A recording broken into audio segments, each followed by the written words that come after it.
refait la prédique, une courte vidéo qui revient sur la prédication du dimanche pour aller un peu plus loin dans son appropriation.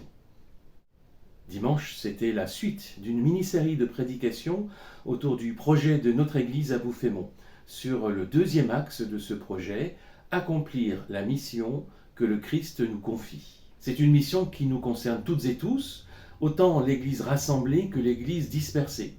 Et l'Église, c'est la somme des deux, autant lorsque nous sommes rassemblés le dimanche ou à d'autres occasions, que lorsque nous sommes dispersés sur nos différents lieux de vie.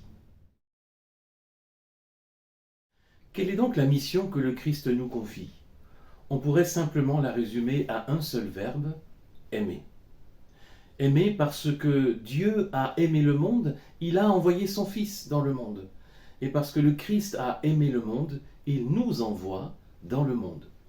C'est bien ce que Jésus dit à Dieu, son Père, dans sa longue prière en faveur de ses disciples au chapitre 17 de l'Évangile selon Jean, et en particulier le verset 18, lorsque Jésus dit « Comme toi tu m'as envoyé dans le monde, moi aussi je les ai envoyés dans le monde. » Et pourquoi nous a-t-il envoyés dans le monde, sinon pour l'aimer, comme le Christ lui-même a aimé le monde?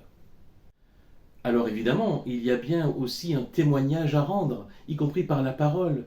Mais ce témoignage au Christ doit être une partie intégrante de notre mission première d'aimer. Et souvenons-nous que le mot évangile signifie tout simplement bonne nouvelle. Est-ce que quand je témoigne du Christ, ce que je dis est une bonne nouvelle? Et puis, est-ce que par mon attitude, par mon comportement, par ma façon d'être, je suis une bonne nouvelle pour mon prochain? Être une bonne nouvelle pour notre prochain. Pour aller un peu plus loin, j'aimerais préciser et nuancer quelque peu cette formule. Quand on lit les évangiles, on se rend compte que Jésus était une bonne nouvelle pour celles et ceux qu'il croisait. On le voit avec toutes les foules qui se rassemblaient pour venir l'écouter, pour le rencontrer, pour être guéris par lui. Et il était particulièrement une bonne nouvelle pour celles et ceux que tout le monde rejetait ou ignorait, parce que Jésus, lui, les accueillait et les aimait. Mais pour les chefs religieux de son temps, pour les pharisiens, Jésus n'était pas vraiment une bonne nouvelle, au contraire.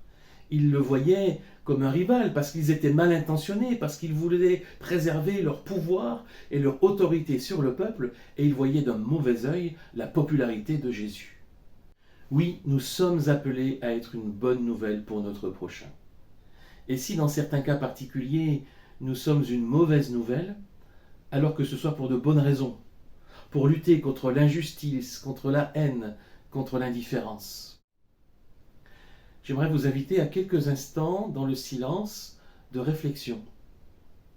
Dans mon quotidien, sur mes lieux de vie et d'engagement, sur mon lieu de travail, dans ma famille, avec mes amis, pour qui est-ce que je suis une bonne nouvelle et pour qui est-ce que je suis peut-être une mauvaise nouvelle? Et dans les deux cas, est-ce que c'est pour une bonne raison? Mais peut-être que je me dis que je ne suis ni l'un ni l'autre. Et ça, c'est un autre problème, parce que nous ne sommes pas appelés à être transparents, mais à refléter le Christ autour de nous, à avoir un impact d'une manière ou d'une autre sur ceux que nous côtoyons. Demandons donc au Seigneur de faire de nous une bonne nouvelle pour ceux qui le cherchent, et peut-être aussi une mauvaise nouvelle pour ceux qui cherchent à diviser, à humilier, à détruire.